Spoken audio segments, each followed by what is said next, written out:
384장 찬송하시겠습니다. 384장입니다.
묵상 기도하심으로 주일 예배를 하나님 앞에 드리시겠습니다.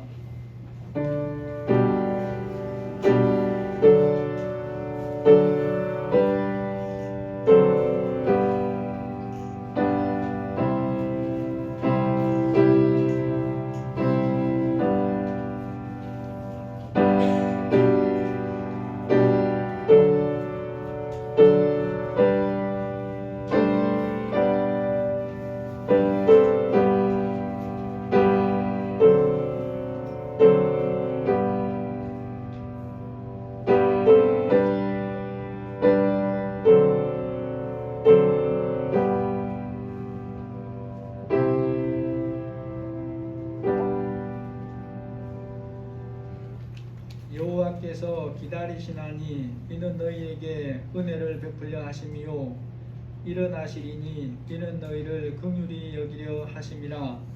대저 여호와는 정의의 하나님이시라. 그를 기다리는 자마다 복이 있도다. 시온에 거주하며 예루살렘에 거주하는 백성아, 너는 다시 통곡하지 아니할 것이라. 그가 내 부르짖는 소리로 말미암아 내게 은혜를 베푸시되 그가 들으실 때에 내게 응답하시리라. 하나님 아버지 감사합니다. 하나님을 기다리는 자마다 복이 있다고 말씀하신 하나님, 은혜를 베푸시고 긍휼을 베푸시려고 또 우리를 기다리시는 주님, 이 시간 저희들이 주님 앞에 나와 예배하오니 주님이 함께하여 주옵소서. 우리의 마음과 생각들이 어린아이부터 장성한 자에게까지 온전히 주님을 향할 수 있도록 은혜를 베풀어 주시고 들을 귀와 깨닫는 마음을 허락하여 주옵소서. 예수님의 이름으로 기도합니다. 아멘. 찬송가 21장입니다.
사도신경으로 신앙 고백하시겠습니다. 전능하사 천지를 만드신 하나님 아버지를 내가 믿사오며 그 외아들 우리 주 예수 그리스도를 믿사오니 이는 성령으로 잉태하사 동정녀 마리아에게 나시고 본디오 빌라도에게 고난을 받으사 십자가에 못 박혀 죽으시고 장사한 지 사흘 만에 죽은 자 가운데서 다시 살아나시며 하늘에 오르사 전능하신 하나님 우편에 앉아 계시다가 저리로서 산자와 죽은 자를 심판하러 오시리라. 성령을 믿사오며 거룩한 공회와 성도가 서로 교통하는 것과 죄를 사하여 주시는 것과 몸이 다시 사는 것과 영원히 사는 것을 믿사옵나이다. 아멘. 찬송가 406장 부르시고 박윤신 권사님 기도해 주시겠습니다.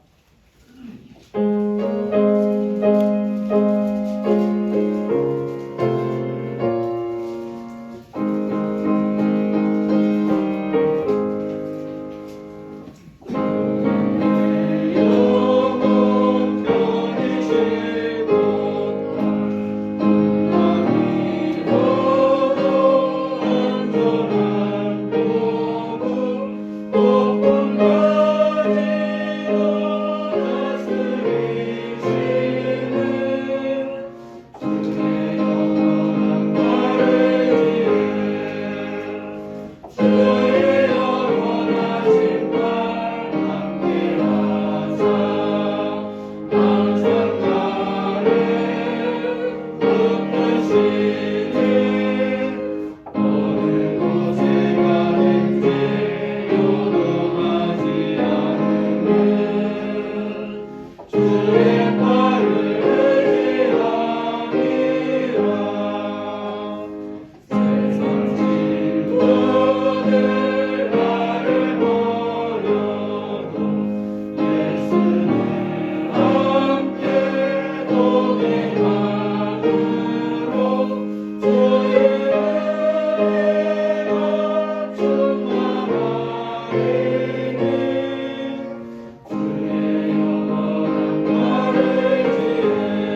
감사합니다.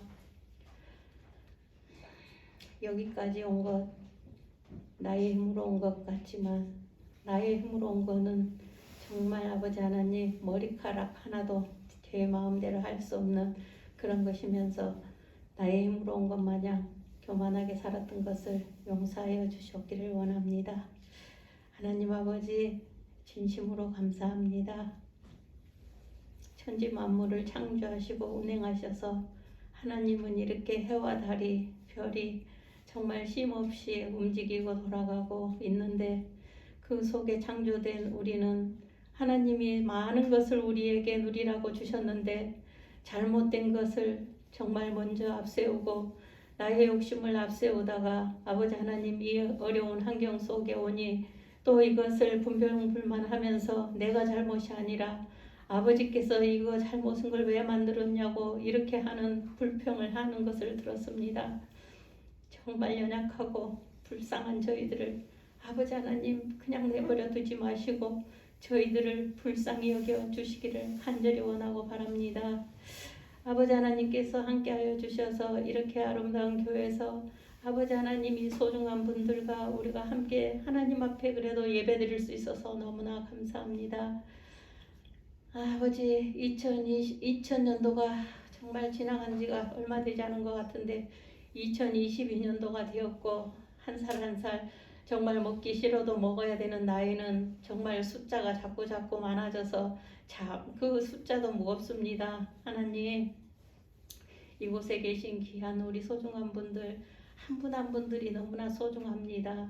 자기의 역할들을 귀하게 잘 이끌어갈 수 있도록 하나님께서 지혜와 분별력을 주시기를 원합니다. 올해도 이렇게 새로운 해가 되었는데 또 처음에 계획했던 것 오늘 또 이제 1월 달에 벌써 마지막 주일이 되었는데 계획한 것들이 정말 우리의 마음대로 이루어지는 것이 아니라 하나님의 뜻대로 잘 이루어져서 정말 12월 달에 또 크리스마스 때 정말 잘했다고 칭찬받는 우리 모든 성도님들이 되게 도와주시옵기를 간절히 원합니다. 오늘 이 자리에 계시지 않아도 정말 오고 싶어도 올 수 없고 정말 어쩔 수 없이 일터에서 어디에서 있는 그런 사람들 우리 모두 성도님들 소중한 분들 있는 곳에서도 정말 하나님을 기억하면서 우리가 언제 어디나 주님의 영광을 나타내는 삶을 살려고 우리가 애쓰고 힘쓰는 그런 올해 한 해가 되게 도와주시옵기를 간절히 원하고 바랍니다. 가정마다 기도 제목이 있을 터인데 아버지 하나님은 알고 계실 것입니다. 아버지 하나님 이 땅의 청년들을 불쌍히 여겨주시기를 원합니다. 청년들이 살아있고 청년들이 정말 깨어있고 청년들이 제대로 바르게 이끌어가야지 정말 우리가 다음 세대를 준비한다 하면서도 우리가 무엇을 준비해주고 무엇을 그들에게 도와주는지 정말 어른들의 자리에 있으면서 너무나 부끄럽고 죄송한 일뿐입니다. 하나님께서 도와주셔서 우리 청년들이 정말 깨어있어서 올바른 걸 바라보고 올바른 말씀을 듣고 잘 성장하여서 정말 아버지 하나님이 분별할 수 있는 지혜를 주셔서 그들이 할 일을 잘 감당하여서 그 또 밑에 동생들도 정말 어린 우리 아버지 하나님 서준이까지도 하나님께서 함께 하여 주셔서 특별히 또 우리 반석교회 아버지 하나님 성도들부터 먼저 깨어서 기도하고 깨어서 우리가 제 할 일들을 잘 감당할 수 있도록 도와주시옵기를 간절히 원하고 바랍니다.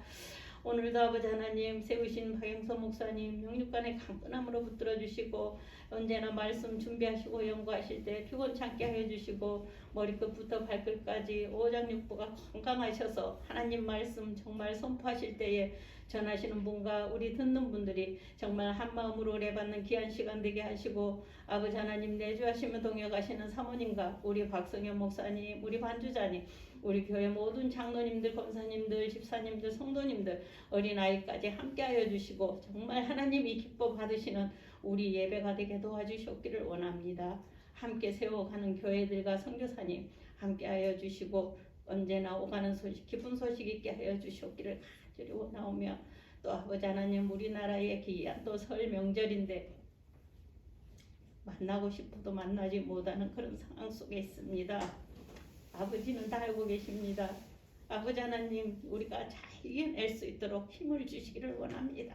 아버지 이렇게 떨어져 있을 때 만나지 못한 가족을 위해서 우리가 한마디라도 더 기도할 수 있게 도와주셨기를 원합니다. 또 같이 그래도 가족이 같이 살고 있는 것에 대하여서 정말 우리가 감사하면서 모든 영광 홀로 받아 주시옵소서. 감사드리며 예수님 이름으로 간절히 기도드리옵나이다. 아멘.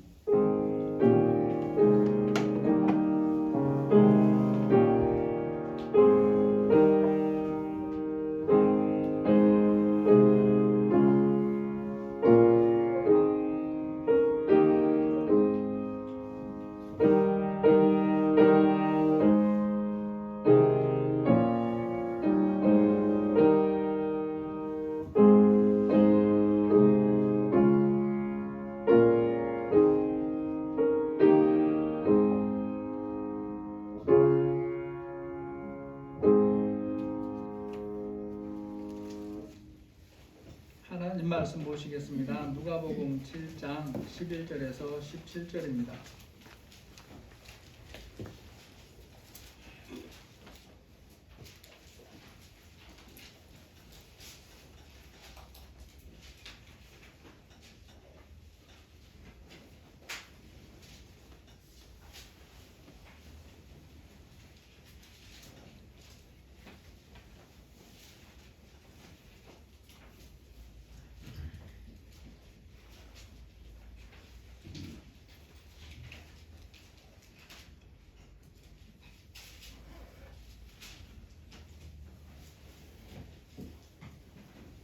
그 후에 예수께서 나인이란 성으로 가실새 제자와 많은 무리가 동행하더니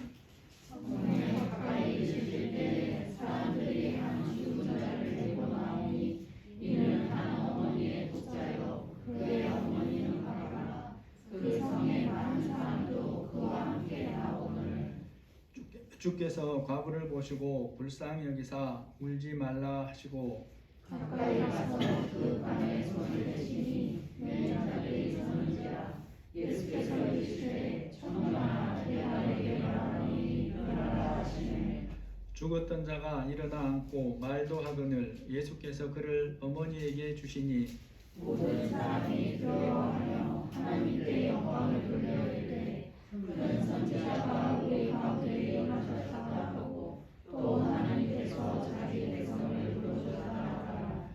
예수께 대한 이 소문이 온 유대와 사방에 두루 퍼지니라. 아멘. 소방차는 어떤 색을 칠하고 있습니까? 모든 소방차는 빨간색을 칠하고 있습니다. 왜 그렇게 했을까요? 급하게 가는 것을 알고 소방차라는 것을 알고 사람들이 길을 비켜주게 하기 위함입니다. 앰뷸런스나 119 구급차는 다른 차와 구별되게 특정한 모양을 하고 있고 또 특정한 등을 달고 때로는 급하면 급한 소리를 내면서 달립니다. 사람들이 즉시 알아보고 길을 비켜주게 하려고 그런 거죠.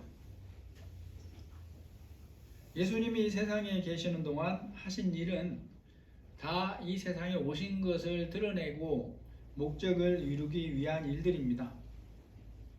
그런데 특별히 이 시간에 살피는 본문도 그러한 대표적인 일이라고 할 수 있습니다. 예수님이 세상에 오신 목적이 뭔가라는 것을 보여준다는 거죠. 그것이 바로 절대 절망에 처한 소망 없는 사람에게 절대 소망을 주시려고 오신 예수님이라는 것입니다. 그래서 이 시간 본문에 보면 모든 인생이 반드시 한 번은 피할 수 없이 만나게 되는 죽음의 현장을 우리에게 소개합니다. 11절 12절에 보니까 그 후에 예수께서 나인이라는 성으로 가실새 제자와 많은 무리가 동행하더니 성문에 가까이 이르실 때에 사람들이 한 죽은 자를 메고 나오니 이는 한 어머니의 독자요 그의 어머니는 과부라. 그 성에 많은 사람도 그와 함께 나오거늘이라고 소개를 합니다. 예수님이 세상에 계실 때 많은 일을 하시는데 그런 일은 다 아버지 하나님의 뜻대로 순종하는 것입니다. 성령의 인도하심 안에서 하시는 일이죠. 그래서 의미가 없이 특정한 일을 하시는 경우는 없습니다. 그런데 이렇게 하시는 일에 대해서 우리가 다 이해를 할 수 있느냐? 이해를 못하는 것도 있어요. 왜 그렇게 하시는지를 모르기도 한다는 것입니다. 누가복음 4장에 보면 42절에 예수님이 이렇게 말씀해요.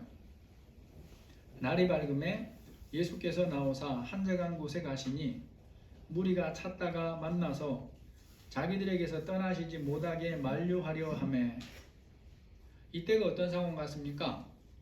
예수님이 한적한 곳에 가서 기도하고 계시니까 사람들이 어디 있는가를 모르는 거죠. 그래서 예수님을 이곳저곳 찾다가 이제 예수님이 나오셨거나 아니면 계신 곳을 발견을 하고 예수님을 찾아 나온 사람들이 다 그곳에 모여들었다는 거예요. 예수님께 모여드는 이유는 간단하죠. 말씀도 듣고 질병도 치료하고 그런 일을 위해서 예수님을 찾아서 왔습니다.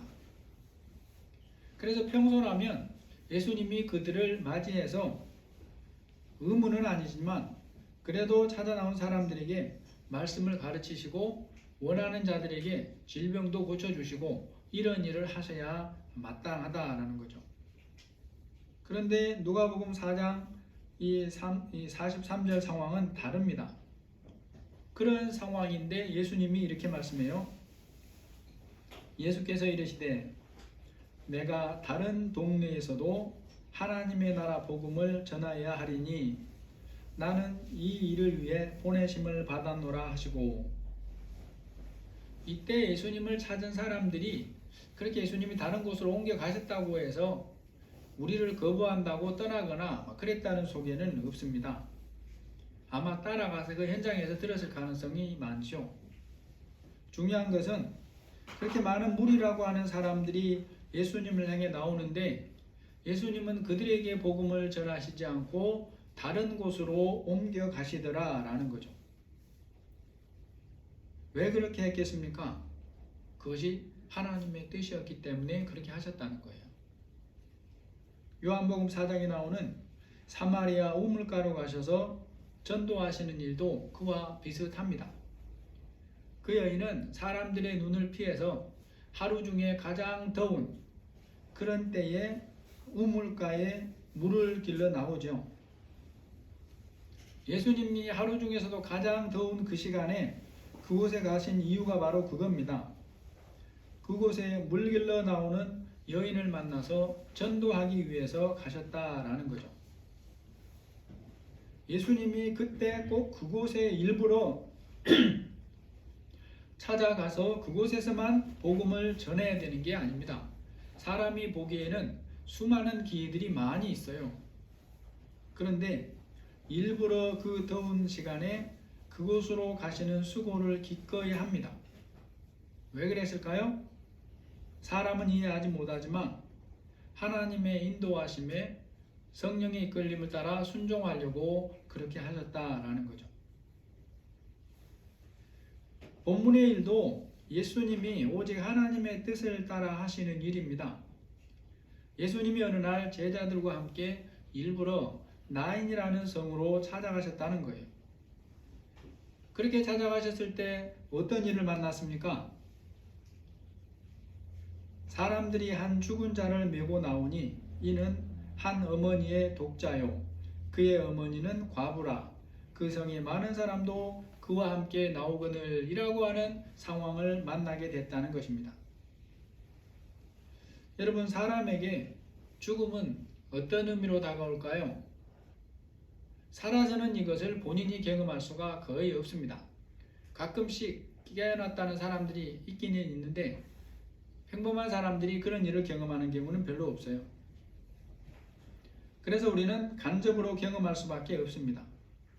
부활을 믿든지 믿지 않든지 죽음이 그 사람에게 가져다 주는 것들이 있어요. 그것은 이 세상에서의 모든 것이 끝나는 것이 죽음이더라 라는 것입니다. 죽으면 세상에서 하던 모든 것이 끝나요. 어제까지 한 나라를 쥐락펴락하는 왕이었다고 하더라도 죽으면 그것으로 끝입니다. 또 죽음으로 인해 세상의 모든 사람들과 헤어집니다. 세상에서는 다시 볼 수 없는 헤어짐이에요. 이것이 죽음이고 모든 사람에게 피할 수 없다는 것입니다.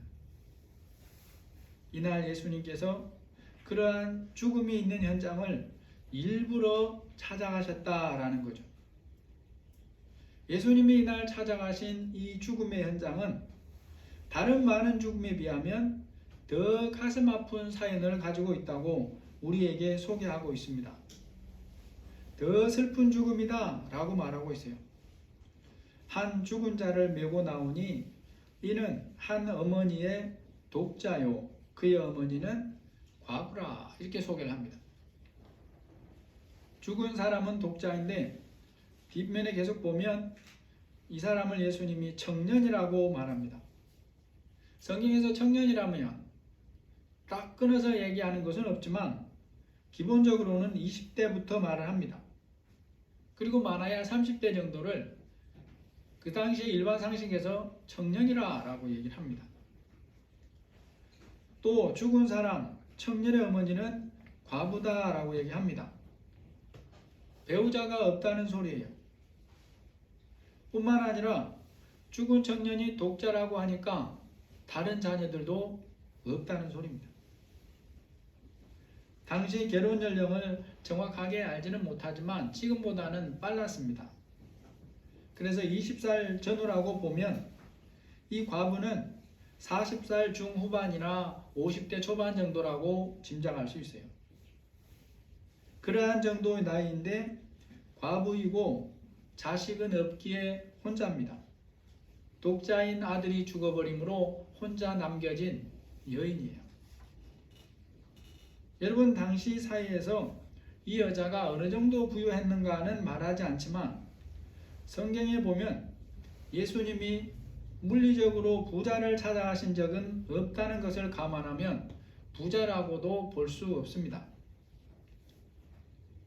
여러분, 그러면 독자이자 청년 아들이 죽은 과부 여인에게 남겨진 것은 뭐가 있겠습니까? 아무것도 없다는 거예요.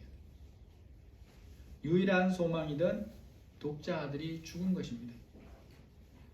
그 모든 사정을 보면 이 여인은 세상에서 가장 슬프고 마음이 아픈 여자라고 해도 크게 틀리지 않아 보이는 거예요. 소망이 없어요. 이런 상황의 여자에게 사람들이 하는 그 어떤 말이 위로가 되겠냐라는 것입니다.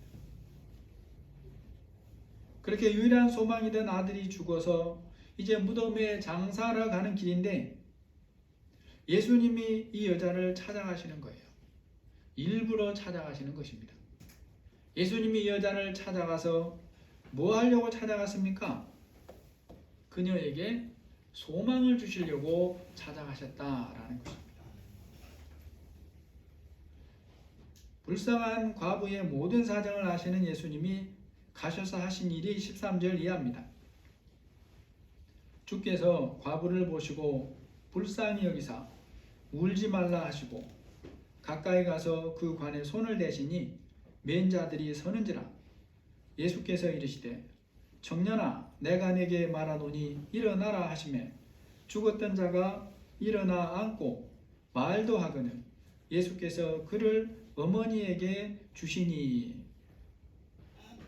여러분, 사랑하는 사람이 사고를 당해서 의식불명 상태로 병실에 누워있다면 그런 일을 당한 사람이 그 순간에 가장 듣고 싶어하는 말이 뭔 말인지 들어보셨습니까?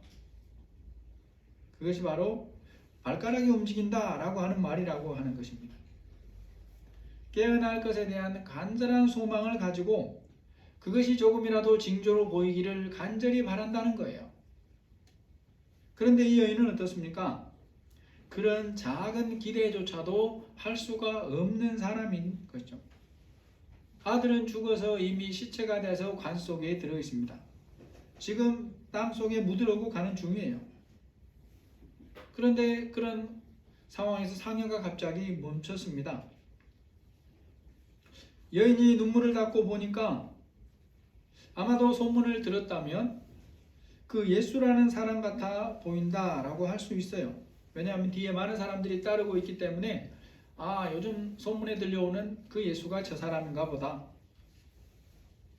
예수님이 관에 손을 대기 전에 여인에게 울지 말라라고 하신 말이 제대로 들려왔을지는 모르지만 어쩌면 제대로 들리지 않았을 가능성이 훨씬 더 커 보입니다. 그런데 예수님이 관에 손을 대심으로 일행을 멈추어 세웁니다. 이제 우리가 한번 그 속으로 잠깐 들어가 볼 필요가 있어요. 여러분이 그 여인이라면 혹은 그 무리 중에 있던 한 사람이라면 어떤 생각을 했을 것 같습니까?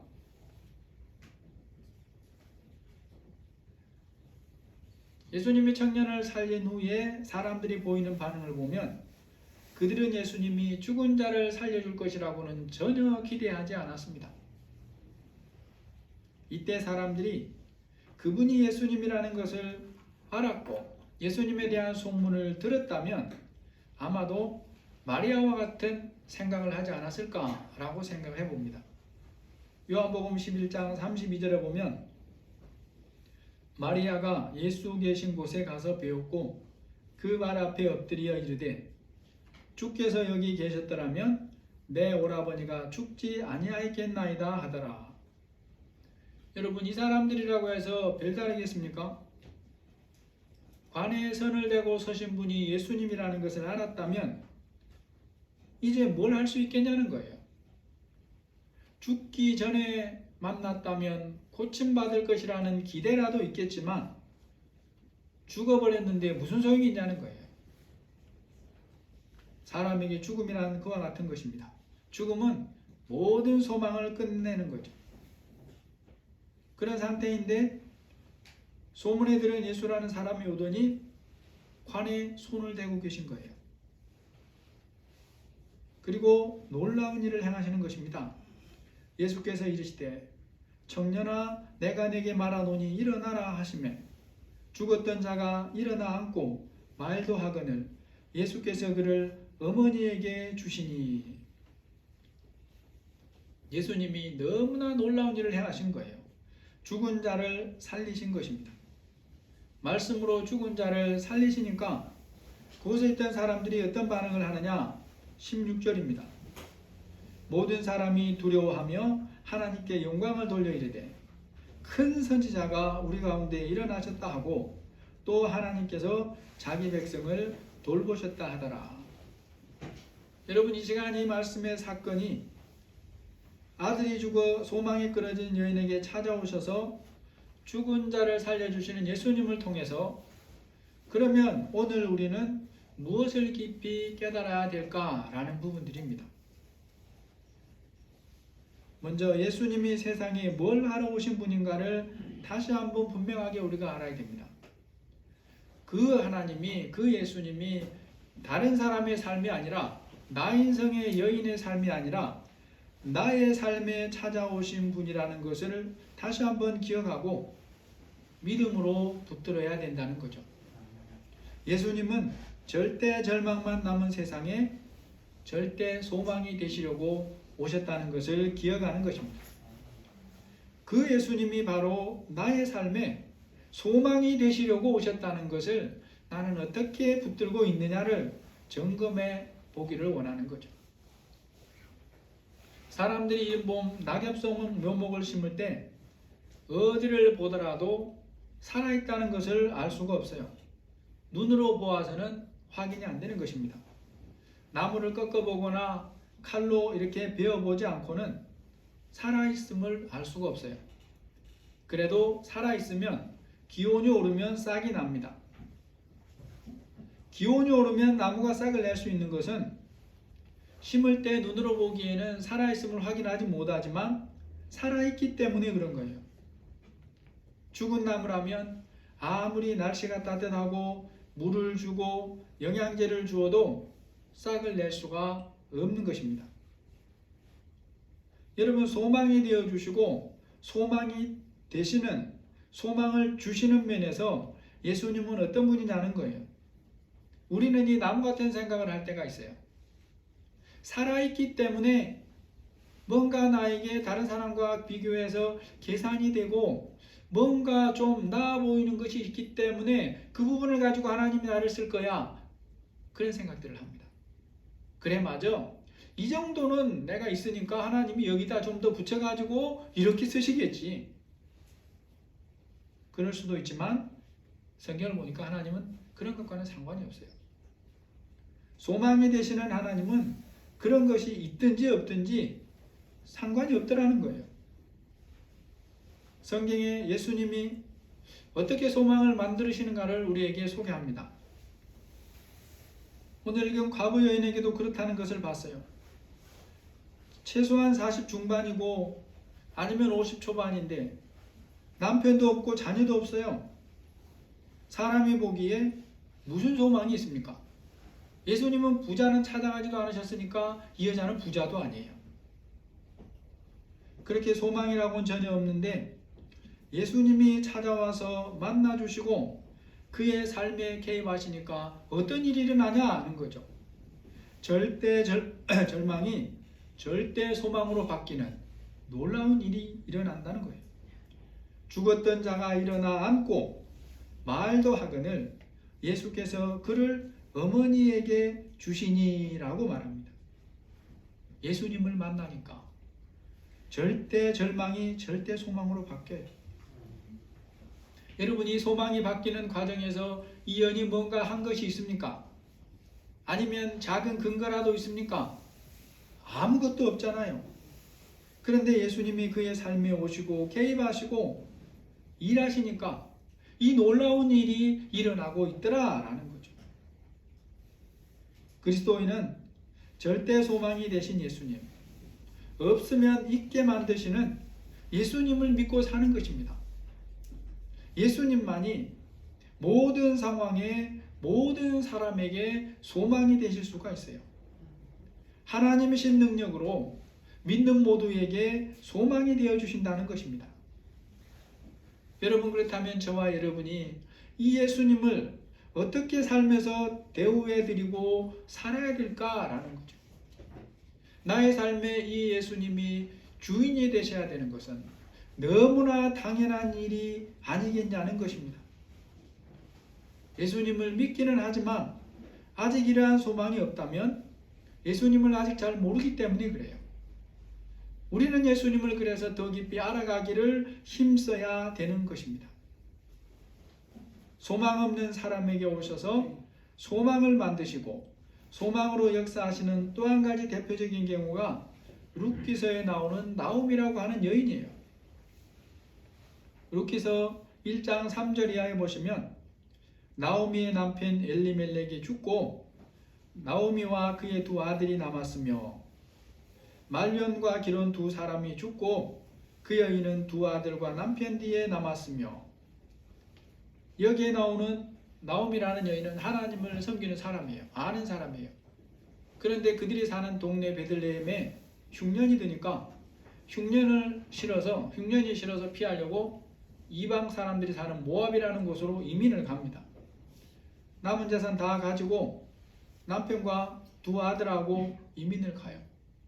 그런데 그 땅에서 간 지 얼마 안 돼서 남편이 먼저 죽어버리고 두 아들을 그 땅 여자와 결혼을 시켰는데 자식도 없이 두 아들도 죽어버립니다. 그 모든 일이 10년도 안 돼서 다 일어났어요. 이제 뒤에 누구만 남았습니까? 남편 없이 자식 없이 세 과부만 남은 거예요. 얼마나 비참하고 처량해요. 그때가 돼서야 이 나오미는 비로소 깨달았습니다. 하나님을 찾아야 되는구나. 그래서 다시 하나님을 찾기로 결심하고 고향으로 돌아오는데 한 며느리는 돌려보내고 한 며느리 룻이 끝까지 따라오겠다고 해서 두 과부가 돌아와요. 사람들이 보기에 완전한 빈손이죠. 그런데 나오미가 하나님을 찾아 나오니까 그때부터 하나님이 놀라운 일을 하시는 거예요. 과부 며느리에게 보아스라는 훌륭한 남편을 주시고 그를 통하여 며느리가 아들을 낳는데 이 일이 하나님으로 인한 것임을 주변 사람들이 말을 해요. 룻기서 4장 13절에 보면 이에 보아스가 룻을 맞이하여 아내로 삼고 그에게 들어갔더니 여호와께서 그에게 임신하게 하심으로 그가 아들을 낳은지라. 빈손 절대절망으로 돌아온 나오미에게 하나님이 그의 삶에 개입하심으로 그가 얻은 손주를 뭐라고 표현하느냐? 여인들이 나오미에게 이르되 찬송할지로다. 여호와께서 오늘 내게 기업물을 짜가 없게 하지 아니하셨도다. 이 아이의 이름이 이스라엘 중에 유명하기를 원하노라. 이는 내 생명의 회복자이며 내 노년의 봉양자라. 곧 너를 사랑하며 일곱 아들보다 귀한 내 며느리가 낳은 자로다. 그 남은 인생에 절망할 것 외에 다른 사람 집에서 구걸하는 것, 그렇게 비슷하게 사는 것 외에 아무것도 남은 것이 없는데 하나님이 그 인생에 찾아오시고 그가 하나님을 찾아서 하나님이 그 인생에 역사하시기 시작하니까 놀라운 긍휼을 베푸신다는 거예요. 대를 이을 자를 주실 뿐만 아니라 물리적인 삶에도 넉넉함을 주셨고 사람의 손가락질을 받던 삶에서 찬송함을 드리는 인생으로 바꾸어 주셨다는 것입니다. 여러분, 이날 예수님이 나인성의 장례 행렬을 찾아가신 이유가 어디에 있습니까? 그 여인을 불쌍히 여기셔서 긍휼을 베풀기 위함인 거예요. 그가 당한 아픔과 상실의 그 슬픔을 아시고 공감하시고 위로하시는 예수님이라는 것입니다. 그래서 예수님이 찾아가서 첫 번째로 하신 말씀이 그거예요.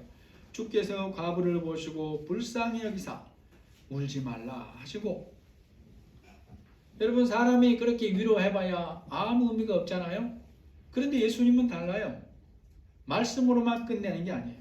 실제로 아들을 살려서 독자를 살려서 어머니에게 줬어요. 성경이 그렇게 표현하고 있죠.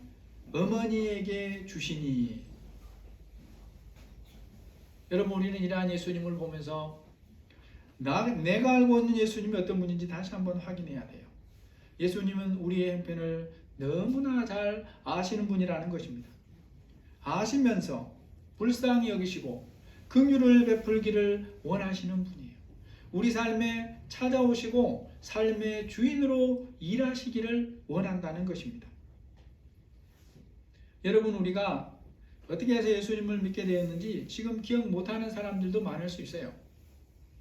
하지만 중요한 건 한 가지는 항상 기억해야 됩니다.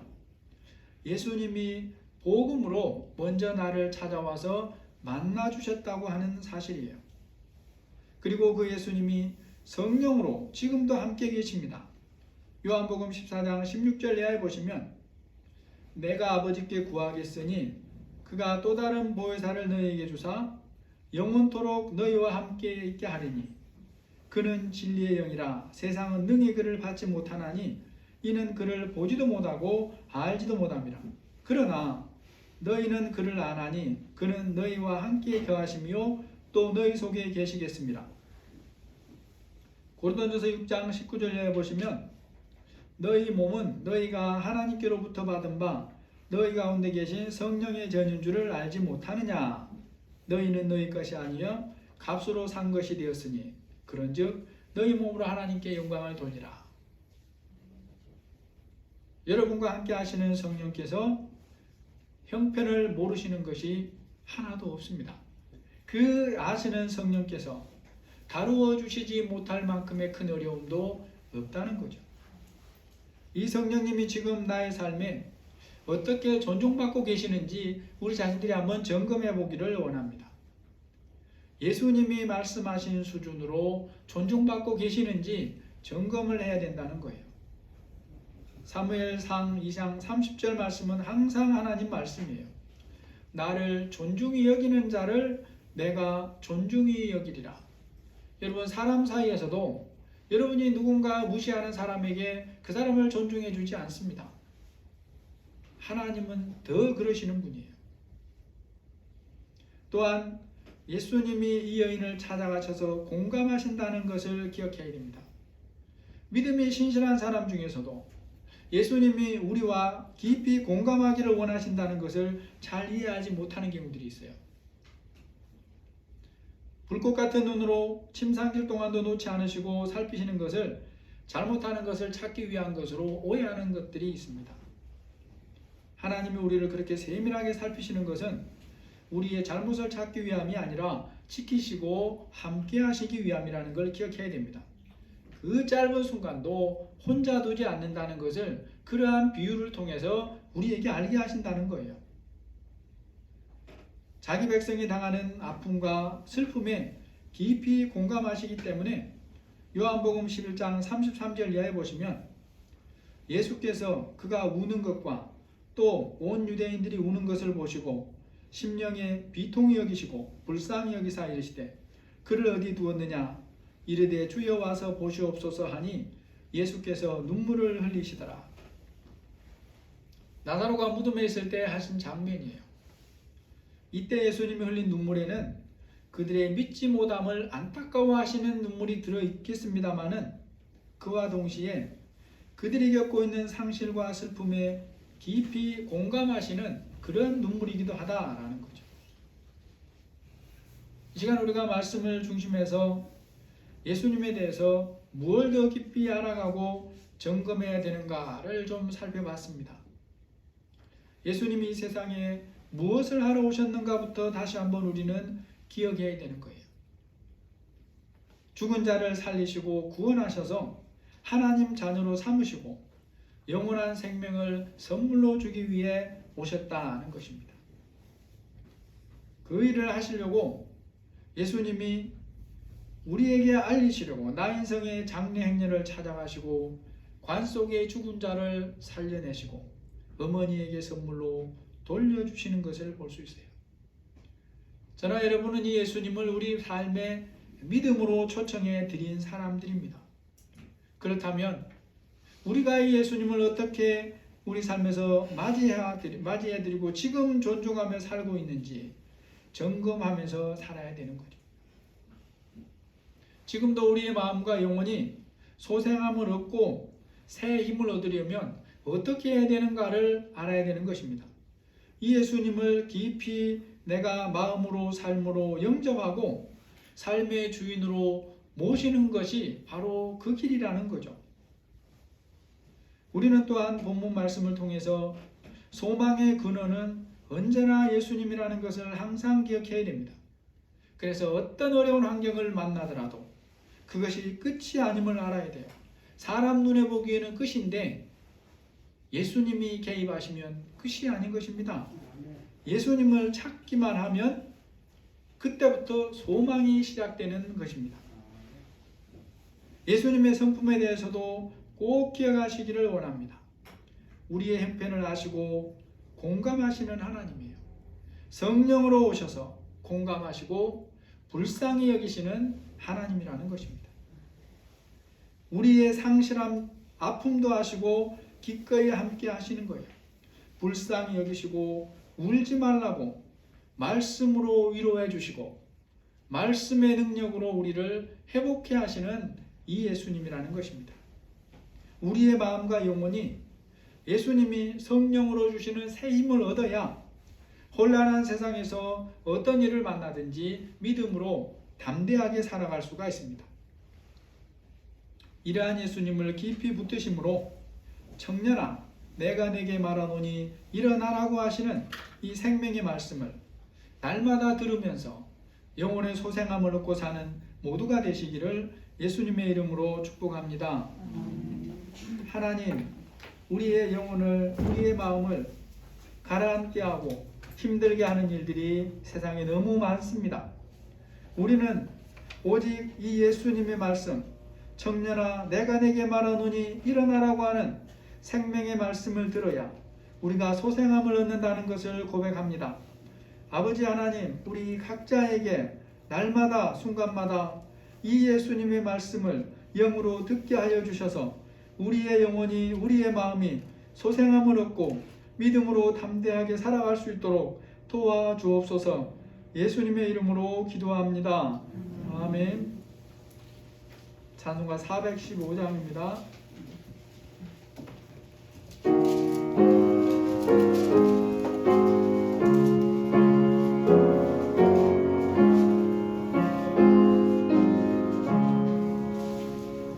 그늘 아래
아버지 감사합니다. 오늘도 저희들 설 명절 중인데 주님 앞에 불러주셔서 함께 예배할 수 있도록 인도하시니 감사합니다. 우리 모든 성도들에게 늘 성령님이 주시는 소망이 충만하게 하여 주시기를 기도합니다. 우리가 하나님 앞에 믿음으로 예배하고 또 믿음으로 귀한 물질을 구별해서 드립니다. 우리 성도들에게 성령의 은혜가 충만케 하시고 일용할 양식이 말씀의 약속을 따라서 풍성케 하여 주시기를 기도합니다. 하나님이 원하시는 만큼 유통자의 삶을 잘 감당할 수 있도록 믿음과 은혜를 더하여 주옵소서. 감사하며 예수님의 이름으로 기도드립니다. 아멘. 5번 보시면 우리 졸업하는 분들 앞날을 위해서 당연히 기도하실 줄 압니다. 계속해서 기도해 주시기를 바랍니다. 특별히 우리 목승윤이 대학 여러 곳에 붙었는데 하나님이 원하시는 곳이 어딘지 잘 기도하면서 선택할 수 있도록, 특별히 지금 기도하고 있는 곳은 퍼듀 대학교라고 하는데 아마 과가 그래서 그런 것 같아요. 그러니까 여러분이 기억하시고 꼭 기도해 주시기를 바랍니다. 우리 김덕규 형제는 이제 졸업하고 군에 가야 되는데 여러분이 또 잘 기도해 주셔서 앞날을 주님이 잘 인도해 주시도록 기도해 주시기를 바랍니다. 우리 승우는 이제 고등학교 가는 거 기도하고, 준성이도 고등학교 기도 가는 거 여러분이 또 기도해 주시기를 바랍니다. 가정예배 순서지 준비되어 있습니다. 오늘 1월달 생일 우리 김주환 학생 나오세요.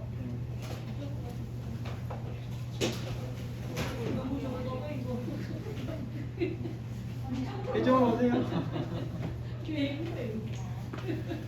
자, 우리 함께 기도해요. 하나님 감사합니다. 하나님께서 사랑하시는 우리 귀한 주환이 또 1년 동안 지켜주셔서 감사합니다.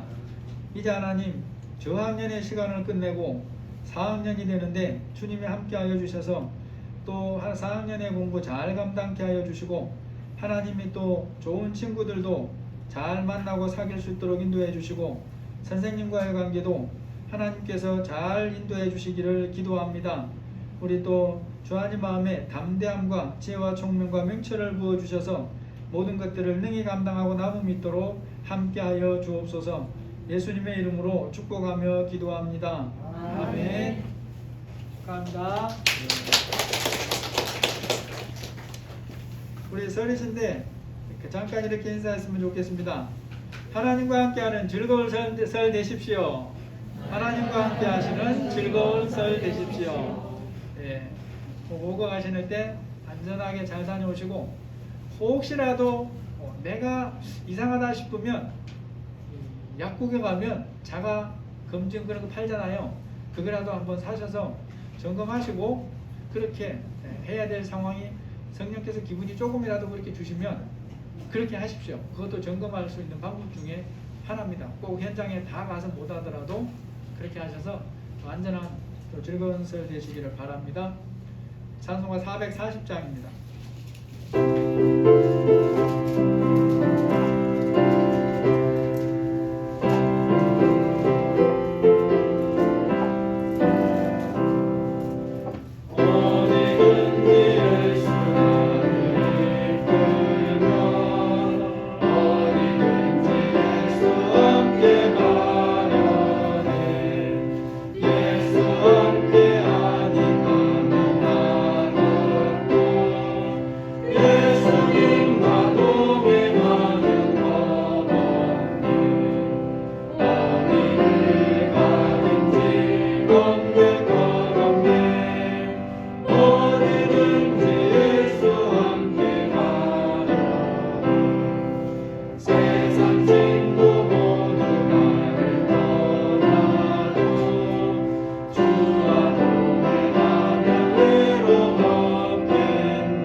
이제는 우리 주 예수 그리스도의 은혜와 하나님의 사랑하심과 성령의 인도하시고 교통하시고 보호하시는 은혜가 독자의 자식이 죽어서 아무것도 소망이 없게 된 여인에게 오셔서 불쌍히 여기시고 소망을 만들어서 주시는 그 하나님을 믿고 우리의 삶에 영원한 소망 되시는 주님과 함께 앞날의 삶을 동행하기로 결심하는 우리 모든 사랑하는 성도들 위해 지금부터 영원토록 함께 계실지어다. 아멘.